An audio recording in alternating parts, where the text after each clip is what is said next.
कथा का वर्णन आता है कि एक बार ब्रह्मा जी ने दक्ष को प्रजापति घोषित कर दिया, प्रजा का राजा बना दिया। प्रजापति एक पद है, उस पर बैठा दिया। तो जिस दिन सम्मान समारोह रखा उसमें सबको बुलाया, तो भोले बाबा को भी बुलाया।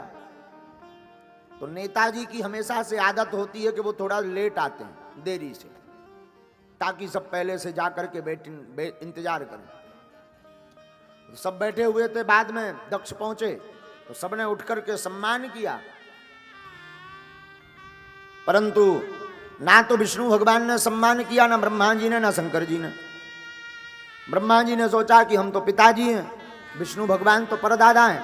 अब शंकर जी ने सोचा कि हम में और इनमें क्या अंतर है, ब्रह्मा जी में और इनमें, तो हम क्यों खड़े हों। तीनों बैठे रहे।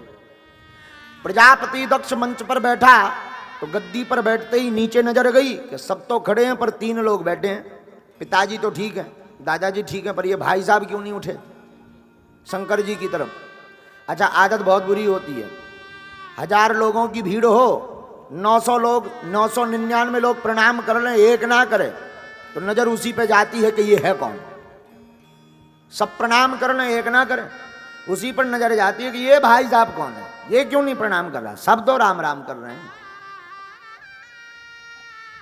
राजा को भी दक्ष को क्रोध आ गया। तो श्रूयताम ब्रह्म ऋषयो में सह देवा सह अग्नयः साधुनां बुव्रतो वृत्तम नाज्ञानम चमत्सरात्।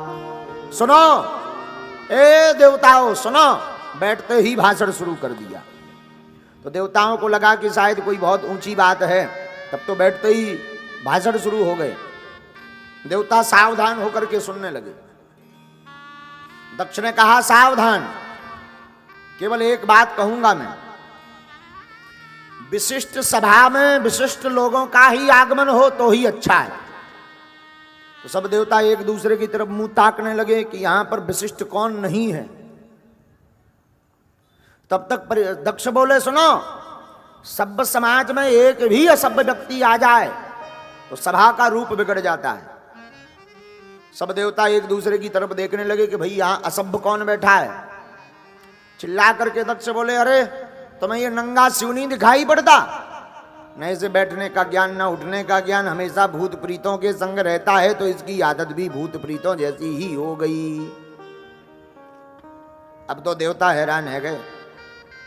तो किसी ने हाथ जोड़ करके कहा कि भाई प्रजापति जी, इतने ही तुम्हें अवगुण अगर अपने भोले बाबा में दिखाई पड़ रहे तो अपनी बेटी का विवाह क्यों किया? मत करते बेटी की शादी। तो राजा दक्ष बोले, अरे वो तो हमने पिताजी की आज्ञा मानी, वरना हम इस मरकट लोचन वाले से, मरकट लोचन का मतलब होता है बंदर सी आंख वाला, इस मरकट लोचन वाले से बेटी की शादी करते। कहां हमारी सुकुमारी बड़ी सुंदरी कन्या, और कहां ये मरकट लोचन जैसा शिव। तो नंदी थोड़ा तड़फड़ाए कि हम जरा मजा चखा दें। भोले बाबा बोले, शांत बैठो, ससुराल की गालियां हैं, किसी को शादी में मिलती हैं, हमें शादी के बाद मिल रही, चुप बैठो, पाओ प्रेम पूर्वक। तो बेचारा नंदी शांत हो गया।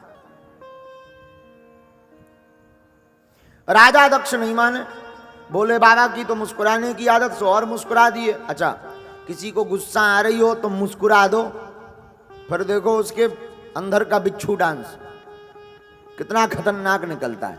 हाँ, किसी को गुस्सा आ रही हो, तुम कहो, वाह जी क्या हाल है, फिर देखो फनाने लगेगा, मैं खा जाऊंगा। और जैसे ही वो कपने लगे, कहे मैं खा जाऊं, फिर तुम धीरे से मुस्कुराओ। आह, क्या गजब का वाइब्रेशन है। फिर तो उसका दिमाग खराब हो जाएगा, मैं फिर ना जाने क्या क्या बोलेगा, और भर भड़ा के वो बोले हो तुम, फिर धीरे से कहो, ओहो गजब की एक्टिंग कर रहे हो, सो स्वीट। फिर तो वो दीवार से मारेगा, से बिना लड़े ही वो हार जाएगा। बोलो सीताराम, जोर से बोलो ना। तो अगर किसी गुस्सैल व्यक्ति को हराना है और ज्यादा बलवान है तो बस तुम मुस्कुराना सीख लो। अब वो गुस्सा में फनफनाए हो, तुम 2-3 अंग्रेजी के शब्द, so sweet, how are you, धीरे से फिर कर दो, वाह गजब की एक्टिंग है, नाइस टू यू मी। फिर देखो तुम उसके दिमाग का हाल, वो दीवार से सिर मारेगा। हाँ जी या ना जी? दक्ष तो थोड़ा आग लगी थी, और भोले बाबा ने और मुस्कुरा दिया, लगे रहो ससुर जी, हमें कोई प्रॉब्लम नहीं, नो प्रॉब्लम। और जहां थोड़ा और मुस्कुराए सो दक्ष के अंदर आग लग गई 360 डिग्री की, सेल्सियस की, 360 सेल्सियस की आग लग गई। हाँ, और चिल्ला करके दक्ष बोला, सुनो देवताओं, आज के बाद किसी भी यज्ञ में कहीं पर भी शिव का कोई भाग नहीं होगा। अयम तू लोकपालानाम सघ्नो निरपत्रपहा, ये हम सब लोकपालों में छवि धूमिल करने वाला। भगवान भोले बाबा बोले, वैसे भी हमें सम्मान ज्यादा पसंद नहीं है, सेम टू यू, धन्यवाद। और अब तक तो नंदी बाबा शांत थे, पर अब नहीं रहे शांत। क्यों?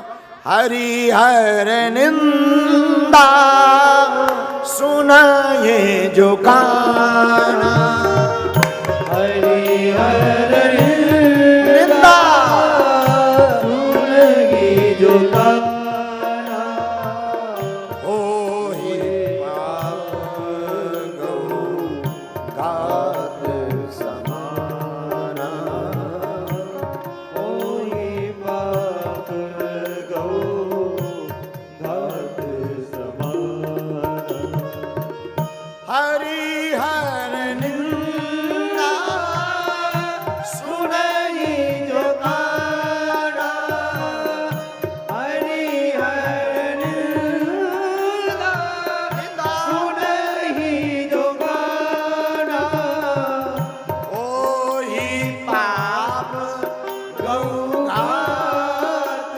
समाना, ओहि पाप गौ घात समाना।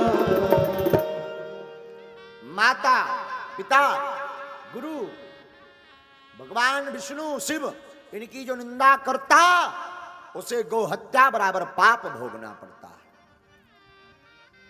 तो अब नंदी तमके थोड़ा और तमक करके उठे, ए दक्ष, जब से आया बक बक बक बक बक बक बक बक किए जा रहा, जा, हमारा भी श्राप है, तेरा मुंह बकरे का लग जाए।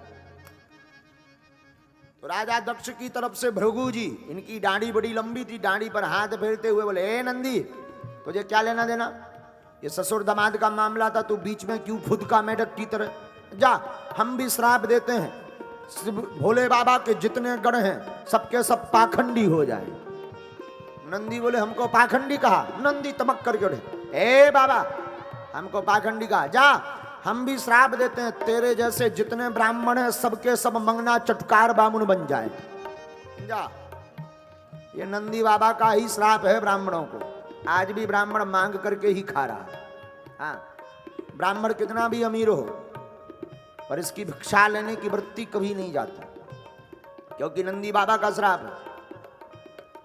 शंकर जी ने सोचा, आए तो थे सम्मान समारोह को, चल रहा है श्राप समारोह, वाह, ऐसे तो सब गड़बड़ हो जाएगा। तो शंकर जी ने धीरे से कहा, नंदी यू कैन गो, चलो सब। और फिर क्या, बाबा फिर मुस्कुराए, थैंक यू वेरी मच। अगर अंग्रेजी में कहा होगा तो यही कहा होगा, ऐसा तो भागवत में नहीं लिखा, तुम हमारे ऊपर केस मत लगा देना कि कथा होने के बाद तुम ठोक दो कि बताओ भागवत में थैंक यू वेरी मच कहां लिखा है। हम तो एक कल्पना बता रहे हैं कि शायद अगर भोले बाबा ने अंग्रेजी कही होगी तो ऐसी कहेगी, थैंक यू वेरी मच। और बाबा चल, बाबा आए, सती को राज नहीं बताया।